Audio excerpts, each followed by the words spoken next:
မင်္ဂလာပါရှင်6လပိုင်းနေ့ဆက်တည်တဲ့နေ့နောက်ဆုံးရပြည်တွင်းသတင်းတွေနဲ့စစ်ရေးသုံးသက်ချက်တွေကိုတင်ဆက်ပေးသွားမှာဖြစ်ပါတယ်။ပသိမ်မွန်ရွာလမ်းပိုင်းတွင်စစ်ရင်တန်းကိုမိုင်းဆွဲတိုက်ခိုက်မှုစစ်ကောင်စီတပ်သား4ဦးသေဆုံးစကိုင်းတိုင်းရင်းမပင်မြို့နယ်ရှိပသိမ်မွန်ရွာလမ်းပိုင်းတွင်အချမ်းဖတ်စစ်တပ်၏စစ်ရင်တန်းကိုမိုင်းဆွဲတိုက်ခိုက်ရာစစ်ကောင်စီတပ်သား4ဦးသေဆုံးခဲ့ကြောင်းရင်းမပင်မြို့နယ်မဲမောင်ပြည်ထုကာကွယ်ရေးတပ်ဖွဲ့မှတာဝန်ရှိသူတဦးကပြောပါတယ်။ဇွန်လ19ရက်နေ့တွင်ရင်းမပင်မြို့နယ်ရှိအချမ်းဖတ်စစ်တပ်မီတန်ရင်နိစန်းရှိအကျိုးကန်းကုန်းနှင့် MC1 ပေါင်းမှထွာလာသောစီရင်တန်းကို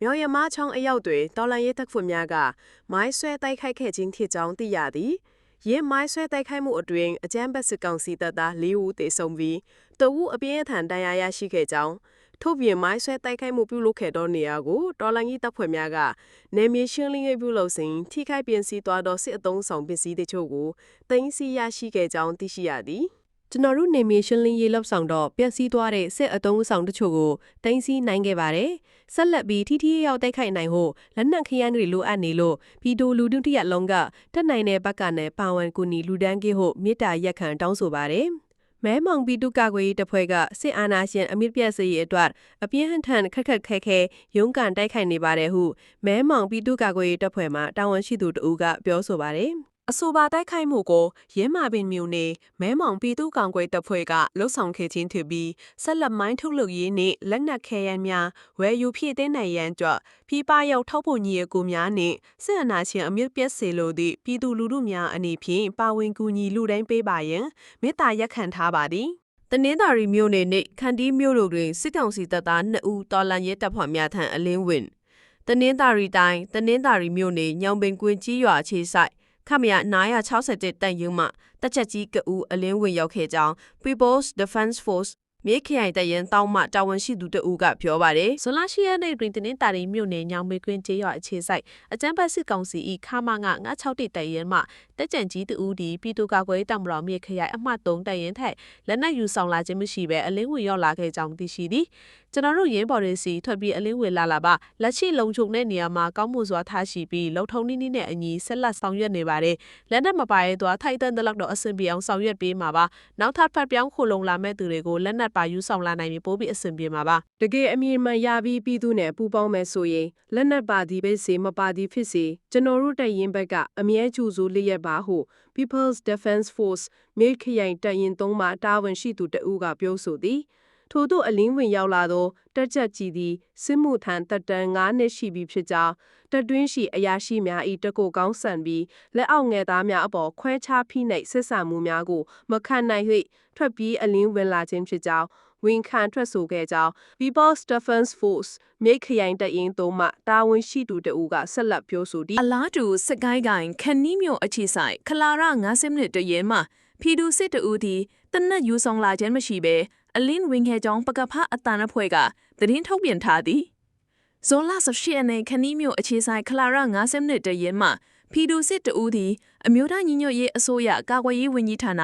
ခန္တီးမြို့နယ်ပကဖအဖွဲ့ထံကိုလက်နက်မဲ့အလင်းဝင်းလောက်ခဲ့ကြောင်းသိရှိရသည်ပကဖအဖွဲ့တွေဟာဖီဒူစစ်မဟာဗျူဟာကိုကျင့်သုံးကာရန်သူတပ်ဖွဲ့ဝင်တွေစက်တိုင်အလင်းဝင်လက်နက်ချလာစေရန်ကျိုးပန်းဆောင်ရွက်လျက်ရှိကြောင်းပကဖအတန်အဖွဲ့ကအတိပေးနှိုးဆော်ထားသည်နောက်ထပ်သတင်းတစ်ပုဒ်ကတော့စလင်းမြို့ပေါ်ရှိစစ်ကောင်စီတပ်သားများတပ်ဆွဲထားသောထွေအုပ်ရုံးအပါအဝင်နေရာ၄ခုကိုနှစ်ရက်ဆက်တိုက်အဝေးထိန်မိုင်းဖြင့်ဖောက်ခွဲတိုက်ခိုက်သောမကွေးတိုင်းစလင်းမြို့ပေါ်ရှိအကြမ်းဖက်စစ်ကောင်စီတပ်သားများတပ်ဆွဲထားသောထွေအုပ်ရုံးအပါအဝင်နေရာ၄ခုကိုနှစ်ရက်ဆက်တိုက်အဝေးထိန်မိုင်းရှင်ဖောက်ခွဲတိုက်ခိုက်ခဲ့ကြောင်းပြည်သူ့ညီနောင်စလင်းအဖွဲ့မှသတင်းတာဝန်ခံတဦးကပြောပါတယ်ဇွန်လ19ရက်နေ့တွင်စလင်းမြို့ရှိအကြမ်းဖက်စစ်ကောင်စီတပ်သားများတပ်ဆွဲထားသောအထွေထွေအုပ်ချုပ်ရေးရုံးနှင့်စီပီရုံးတို့ကိုတော်လန်ရေးရဲဘော်များကအဖင်းစားမိုင်းများဖြင့်ဖောက်ခွဲတိုက်ခိုက်ခဲ့ကြောင်းသိရသည်ထို့ပြင်ဇွန်လ18ရက်နေ့ကလည်းစလင်းမြို့ရှိအကြမ်းဖက်စစ်ကောင်စီတပ်သားများတပ်ဆွဲထားသောပြန်ကြားရေးနှင့်ပြည်သူ့ဆက်ဆံရေးရုံးနှင့်မိသက်ရုံးတို့ကိုလည်းတော်လန်ရေးတပ်ဖွဲ့ဝင်များက